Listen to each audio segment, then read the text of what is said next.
ارشاد فرمایا نبی کریم صلی اللہ تعالی علیہ وسلم نے اور لوگوں اس وقت اپنے آپ کو بچانا، اپنے دین کو بچانا، اپنے ایمان کو بچانا. لوگ اتنے بگڑ جائیں گے، لوگ اتنے برباد ہو جائیں گے، لوگ اتنے تباہ ہو جائیں گے. صبح کو آدمی مومن ہوگا، شام کو موت آئی تو جنازہ کافر کا اٹھ رہا ہوگا.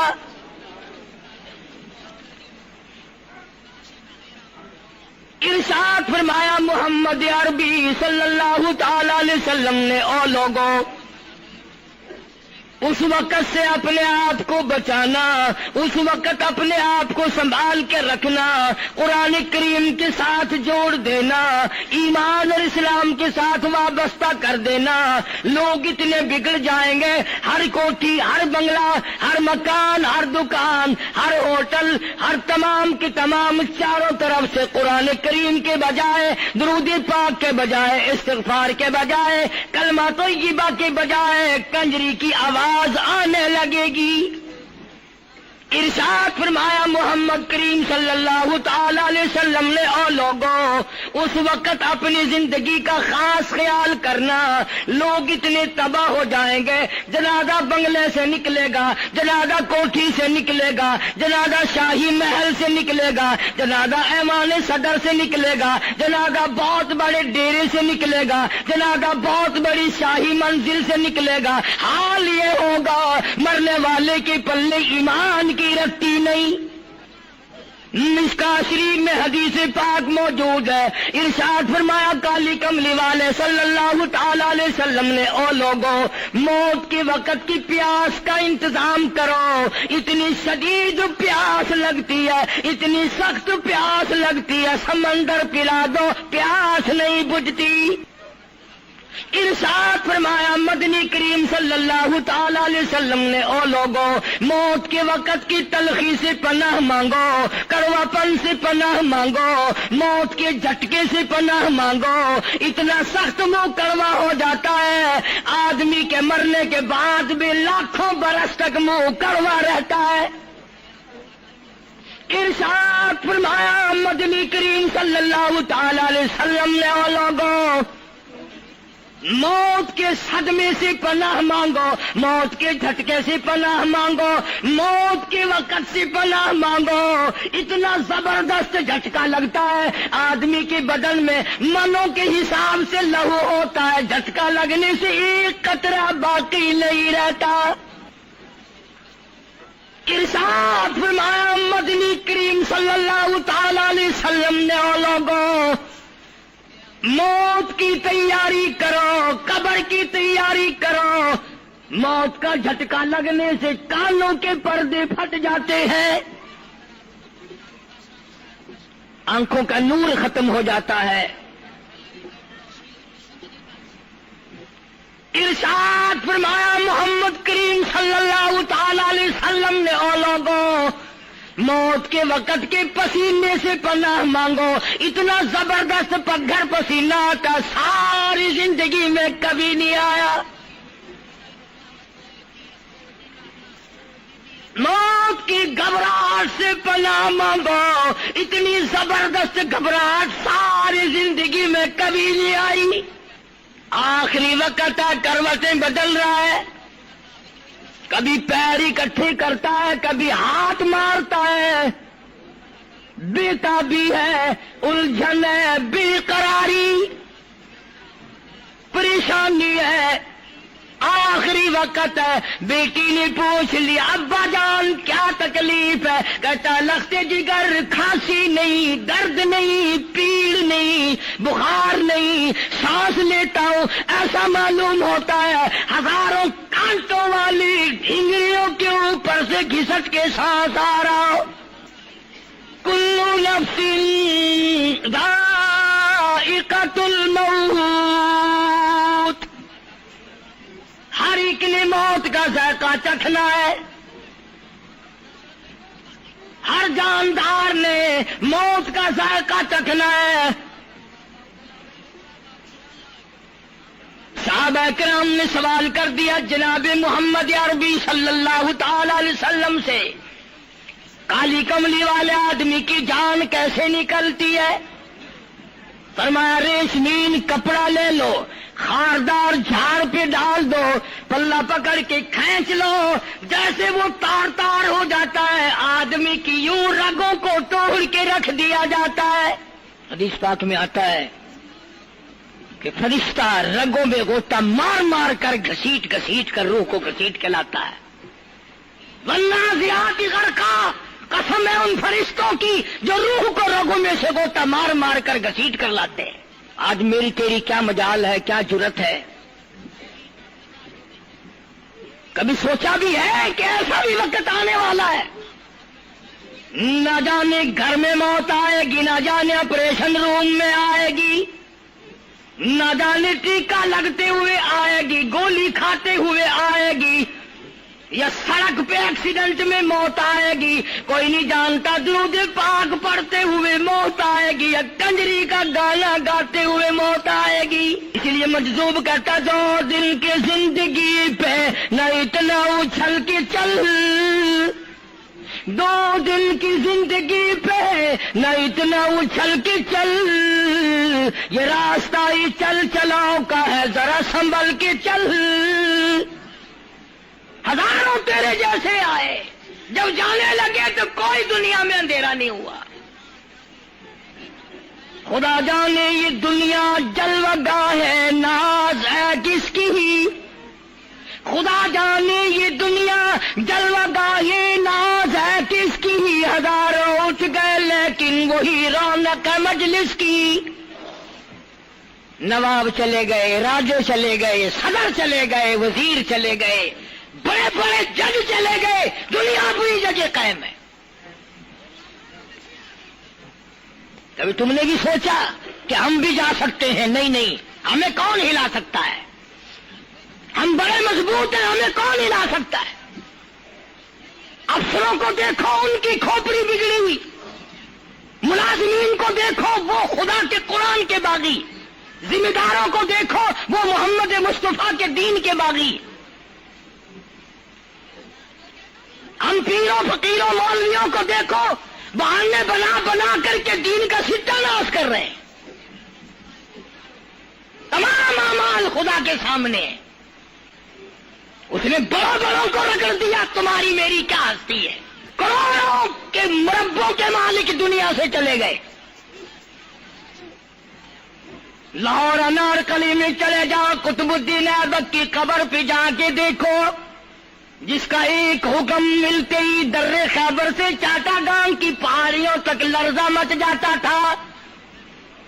وہاں جا کے دیکھو لکھا، جن کی ڈنکی سے گرجتے تھے زمین و آسمان، جن کے ڈنکی سے گرجتے تھے زمین و آسمان، اور گھاس ہے ان کی قبر پر اور نسا کچھ بھی نہیں، جھاڑ ہے ان کی قبر پر اور نسا کچھ بھی نہیں۔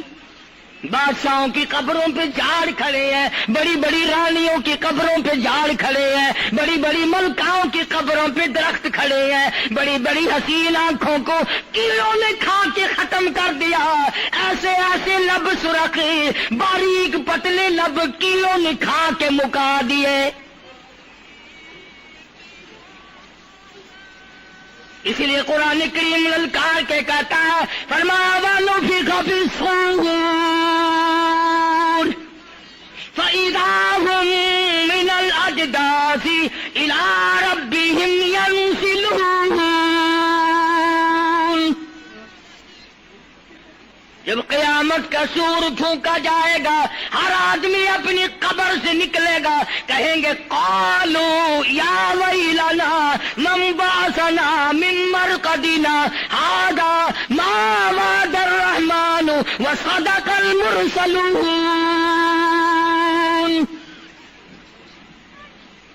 قبروں میں عذاب بھگتنے والے لوگ، دردناک عذاب بھگتنے والے لوگ قیامت کا خوفناک منظر دیکھ کے کہیں گے الہی ہم سوئے ہوئے تھے، ہمیں کس نے جگا دیا؟ قبر کا عذاب نیند معلوم ہوگا قیامت کے عذاب کے مقابلے میں. تمہیں تو یقین نہیں آتا ہوگا، کہتا ہوگا قاری حنیف کہانیاں کہہ رہا ہے. ہاں، جو مر گئے ان سے جا کے پوچھو، جاؤ قبرستان میں جا کے پوچھو تمہارا کیا حال ہے. جن کا مر جاتا ہے وہ اپنے مردے کو اٹھا کر قبرستان میں لے جاتے ہیں. قبر کھودی، پرانا مردے کی ہڈیاں نکل آئیں، ان ہڈیوں کو نکال کر باہر رکھا، گارا پکڑاتے، اینٹ دیتے، اپنی میت کو اتارتے، ان ہڈیوں پہ پیر آ گیا، اس کھوپڑی پہ پیر آ گیا جو پہلی قبر سے نکال کے رکھی تھی. کہتا اس میں سے آواز آئی، کھوپڑی میں سے کہتا کل پاؤں ایک کاش ہے سر پر جو آ گیا، یکسر اس تو خانہ شکستہ سے چور تھا. اور جو کھوپڑی پیر کے نیچے آئی اس میں سے آواز آتی ہے، ذرا راہ دیکھ کے چل اور بے خبر، کل میں بھی تیری طرح سرے پرغرور تھا.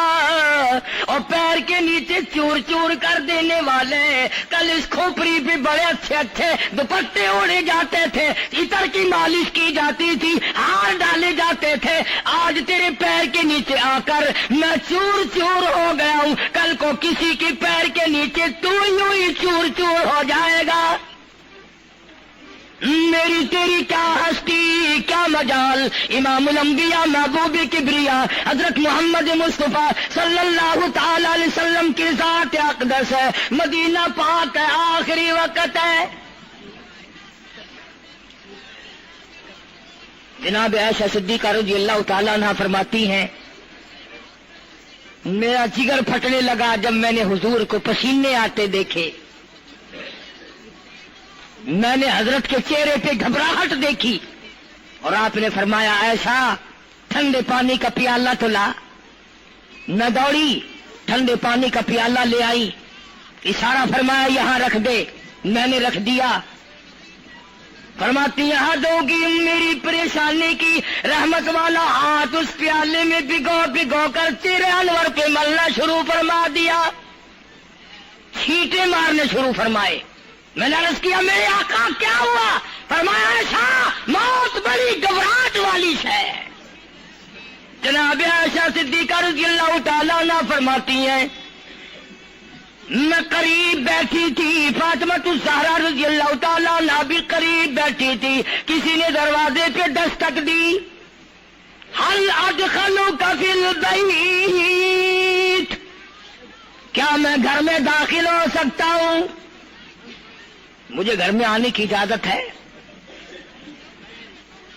جناب فاطمہ الزہرا رضی اللہ تعالیٰ عنہ جو پریشان بیٹھی تھی فرمانے لگی، وہ دیہاتی گوار کہیں کے میرے ابا بے ہوش ہے، تجھے اجازتوں کی پڑی ہے؟ سرکار کو تھوڑا سا ہوش آیا، فرمایا لخت جگر کسے بے ہوش کہتی ہو، کسے دیہاتی کہتی ہو، کسے گمار کہتی ہو؟ یہ تو وہ ہیں جو بچوں کو یتیم بنا دیں، یہ تو وہ ہیں جو دلہن کا سہاگ اجاڑ دے، یہ تو وہ ہیں جنہوں نے کوٹھیوں کو ویران کر دیا، بنگلوں کو ویران کر دیا، ملکوں کو ویران کر دیا. یہ تو تیرے ابا کا مقام ہے جو اجازت مانگی جا رہی ہے. تشریف لے آئے، اللہ پاک نے سلام بھیجا ہے، آپ کو بلایا ہے، میں تیار ہوں. روح مبارک قبض کرنے لگے، گھٹنوں کے قریب پہنچے. سرکار نے فرمایا او اسرائیل مجھے تکلیف ہو رہی ہے. فرمایا میری کیا مجال ہے؟ عرض کیا آقا میری کیا مجال ہے آپ کو تکلیف دوں؟ میری کیا جرت ہے میں آپ کو تکلیف پہنچاؤں؟ فرمایا تو تکلیف پہنچا نہیں رہا اور مجھے اتنی تکلیف ہو رہی ہے کہ ساری زندگی میں کبھی نہیں ہوئی. آج میری ایک تمنا ہے، میری ایک آرزو ہے، میری ایک حسرت ہے، میرے دل کا ایک جذبہ تو مجھے تکلیف نہیں دے رہا، اور مجھے اتنی تکلیف ہے ساری زندگی میں کبھی نہیں ہوئی۔ امت کے جن لوگوں کا دکھ دے گا ان کا کیا حال بنے گا؟ میری تمنا ہے ساری امت کو جو دکھ دینے ہے وہ آج میں محمد رسول اللہ کی چھاتی پہ ختم کر لے، وہ ساری تکلیف مجھے پہنچا لے۔ آؤ امتیوں، نبی کی وفا دیکھ اور اپنی جفا دیکھ۔ تجھے اس نبی کی شکل سے پیار نہیں، تجھے اس نبی کی نورانی داڑھی سے پیار نہیں، تجھے اس نبی کے لباس سے پیار نہیں۔ جناب عائشہ صدیقہ رضی اللہ تعالیٰ عنہا فرماتی ہیں آواز پست ہوتی چلی گئی، ہمارا جگر پھٹتا چلا گیا، بالکل آواز بند ہو گئی، لب حرکت کرتے تھے۔ میں نے کان لگایا تو یہ آواز تھی ربی حبلی امتی، ربی حبلی امتی، مولا میری امت کو معاف کر دے، مولا میری امت کو معاف کر دے۔ امت کا حال تو دیکھو، نمازوں کی پرواہ نہیں، روزے کی پرواہ نہیں، قرآن مجید کی پرواہ نہیں، محمد عربی صلی اللہ علیہ وسلم کے لائے ہوئے دین کی پرواہ نہیں۔ ان بچوں کو تو نہیں دمکا سکتا کوئی بھی۔ کیا کر رہا ہوں کہ آپ اور میں کب وہ وقت آئے گا اور کب ہم سوچیں گے کہ ہماری زندگی کے لمحات آ کر ختم ہو جانے والے ہیں۔ ایک دن بہت آ کر یہ سارا کھیل بگاڑ دے گی۔ اسی کو مجذوب کرتا کہ آنے والی کس ٹالی جائے گی، اور جان ٹھہری جانے والی جائے گی، روح رگ رگ سے نکالی جائے گی، تجھ پہ ایک دن خاک ڈالی جائے گی۔ ہزاروں من مٹی کے نیچے تجھے جانا پڑے گا، تیرا سوٹ، تیرے لباس، تیری یہ چاٹ چوٹ اور یہ ٹیپ ٹاپ ساری ختم کر دی جائے گی۔